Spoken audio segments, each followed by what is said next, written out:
Good morning, good evening everyone. We are day 19 of Wrinkles Live. How are you today? May you have an awesome day.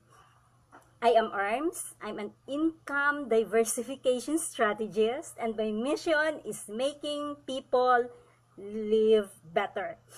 Last week, in our Saving Saturdays episode, we talk about why you are throwing away millions, and we've learned that the cash that you can control can go a long way if you are disciplined enough to put on your savings and invest your money for retirement fund.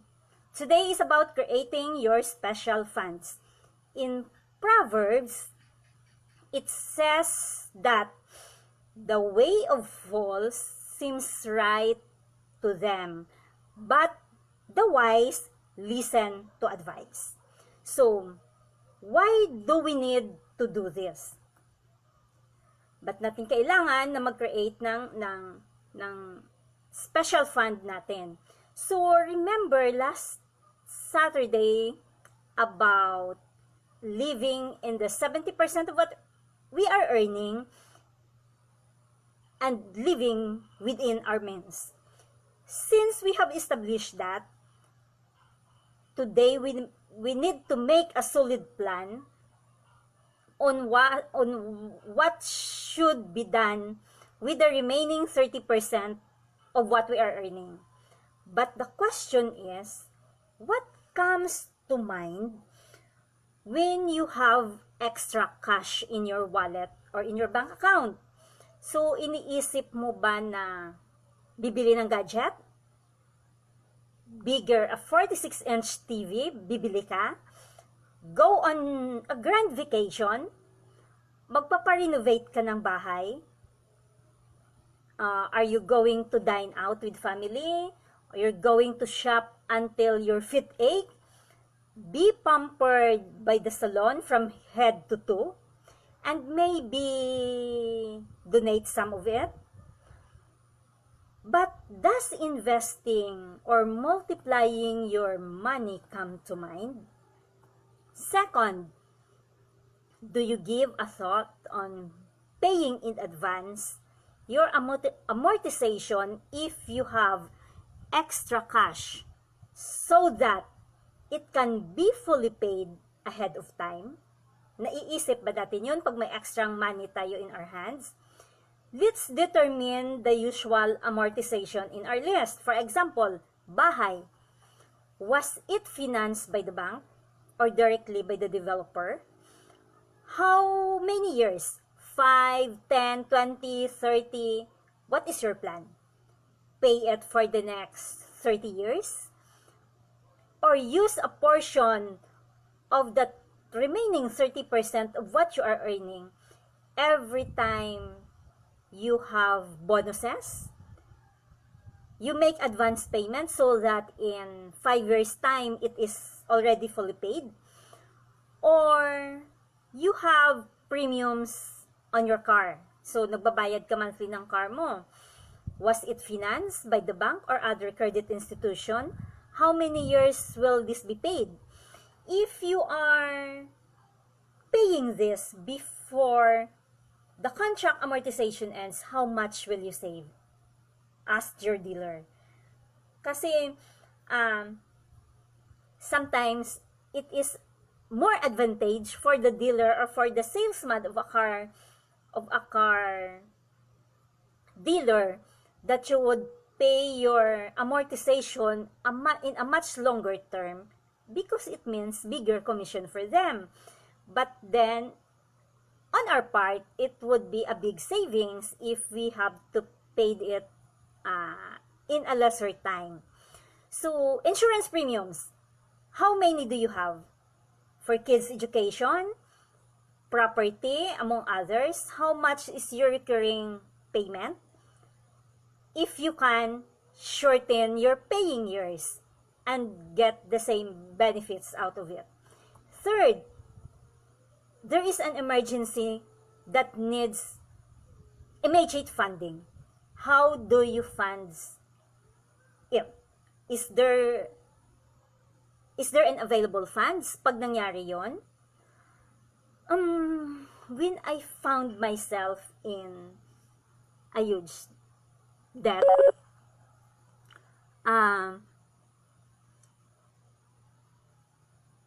because I did not set aside extra funds for emergency needs, it never crosses my mind how these special funds would play a crucial role in times of crisis and famine. My money blueprint is just limited to earning, paying dues, and spending it when there is extra cash. So saving is hindi siya part ng vocabulary ko.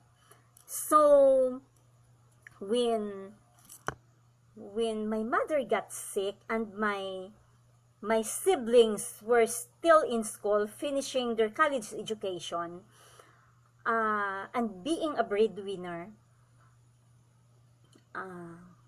my only recourse is to borrow money in order to sustain everything. And setting aside a portion of your income for special fund is a struggle for a start. Kasi hindi naman siya natin daily habit. Uumpisahan pa lang natin. So, for sure, it's a bit of a struggle because I know I've been through with it. But if we are determined enough to change our life for the better, disciplining ourselves faithfully to do this would have its reward later, then you would fully understand the law of delaying gratification. Because imagine if there is something emergency and you have set aside something for that. So you would not have wala kang magiging problema doon. So start your goal by building discipline for yourselves and develop the habit of doing it every single month. Hindi yun pwede na gawin mo ngayon, then nakalimutan mo ulit, napag-isipan mo ulit another year or another 6 months or another year. Kasi kung hindi natin yun gagawin as our monthly habit, mahihirapan tayo eventually. As T. Harv Eker says, the habit of managing your money is more important than the amount. So kahit maliit lang siya, 50 pesos, 10 pesos, 100 pesos, 1,000 pesos, or 1,000,000 pesos if you have, importante na ginagawa natin month after month. Now, we need to decide on how you would be able to manage your special fund because it would be hard to discover later on that the debt has been accumulated through our uncontrolled spending in times of emergencies and you don't have a penny or any amount of money to get from. So, let's do this. Una-una, pay it forward. Yung sinasabi nating tithes, this should be our first expense or our priority, given as a gift to God's ministry or anyone you would pay it forward or a stranger, anything that you would want sharing your wealth. Because it would be a part of our spiritual nourishment in a way and a guidance. So remember that a big portion of what we are earning is ours to keep. And it's ours to spend. So our tithe or paying it forward will prosper the work of God or anyone that we help because it would be blessed. You would be blessed to immeasurably as God says in Malakay. Bring all the tithes into the storehouse that there may be food in my house. Try me on this, says the Lord. If I will not open the floodgates of heaven and pour out blessings that you will not have room enough to receive it. So, kailangan daw gawin natin. Di ba yung sinasabi na for the past days that we are that we are reading a book about the slight edge, kung paano siya ginagawa, kung ano yung curve of success. So, dapat isa din to sa ginagawa natin. Faithfully doing this, we'll discover later on that God can never be outdone with His generosity in all areas of our life, not only in financial. So second, our freedom fund.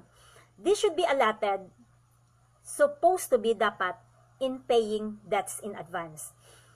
Di ba, nagbabayad tayo regular month after month. So pag may pera tayo ng extra, dagdagan natin yung nabayadan para maging matapos siya in a short term time.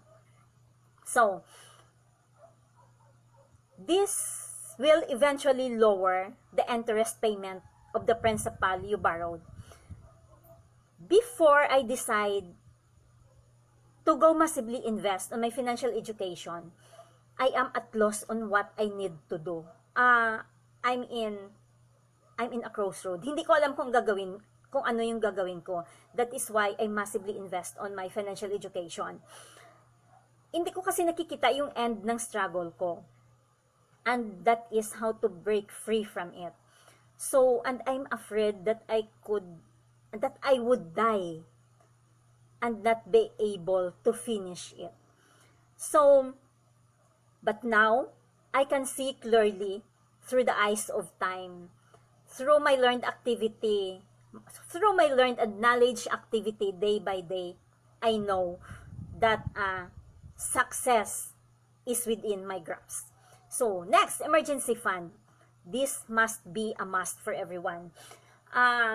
Because when my mother got sick and while helping my siblings finish their college education, I would not, siguro hindi ko nakita yung sarili ko to struggle with my finances if I have my emergency fund. Every payday, a percentage must be set aside in our savings until yung funds na to reaches a total of 3 months to 1 year. Para kasi when somebody would magkakasakit sa pamilya natin, hindi biro yung gastos. Lalo na if we are going in and out in a hospital, the laboratories weekly, the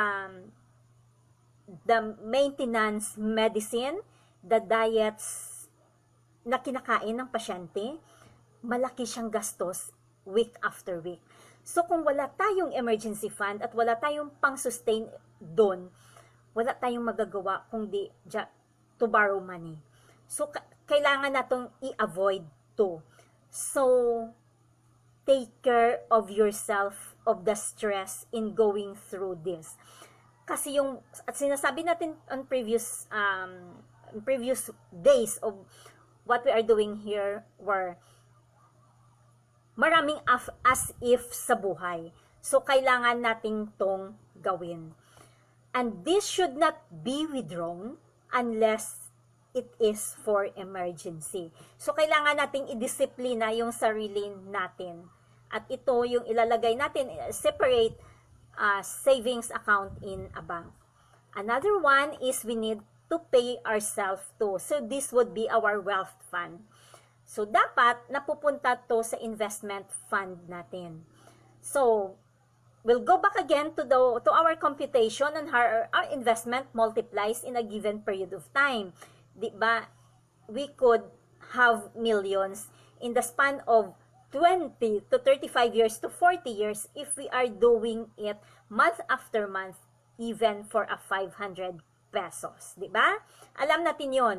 So, unless, of course, pag may business ka. Pero pag may business ka, may mga struggles din yung business. Kaya dapat marunong din tayong mag-set aside ng portion of what we are earning galing sa income natin as a salaried employee or galing sa income natin as a business person. So, dapat alam natin na sinas-aside natin yun dahil emergencies occurs in our life even once or twice or many times in our lifetime. Hindi natin yun control. So, dapat ma-enjoy natin yung retirement years natin with freedom na anytime sabihin natin sa sarili natin, okay, I want to explore Europe. So, alam natin that we have millions in our retirement fund so we can withdraw it and go. We took our vacation. Once our debt, di ba, sabi natin kanina, bibigay tayo ng a certain percentage, yung 30% na special fund natin sa ating income, may portion na pumupunta sa ating paying it forward, sa ating anong fund yun? Wealth fund at saka sa ating freedom fund. So, pag natapos na nating bayadan yung lahat ng utang natin, at saka nakaipon na tayo ng palagay natin may 1,000,000 na tayo or ilan yung dapat nating ipunin sa ating emergency fund in case of illness and disasters or anything. Yung pera na yun na napupunta doon, idagdag na natin sa ating investment fund. So, dapat yung thinking natin, we need to live within our means. Dapat nandun palagi yung lifestyle of living natin sa 70% of what we are earning. So, importante yon para mag-retire ka as a multi-millionaire. Make this as one of your important goals. Don't delay. Do it now. Start one step at a time. Make things happen.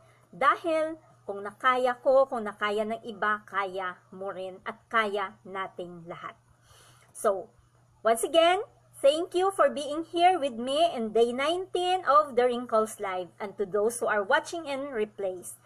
Anyways, for those who are open to take the challenge for the next 30 days in order for you to know where your money goes and start creating your special fund, go to my profile, just send me a message, say yes, and I will send to you my working worksheet that I developed for a coaching program.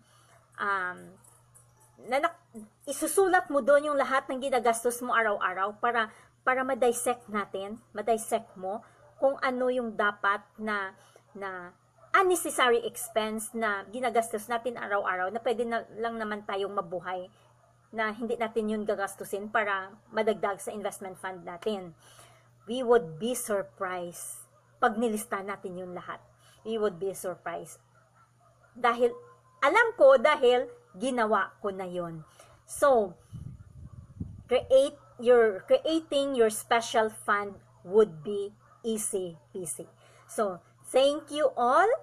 Good day. Good night. See you all again tomorrow on Wrinkles Live, day 20.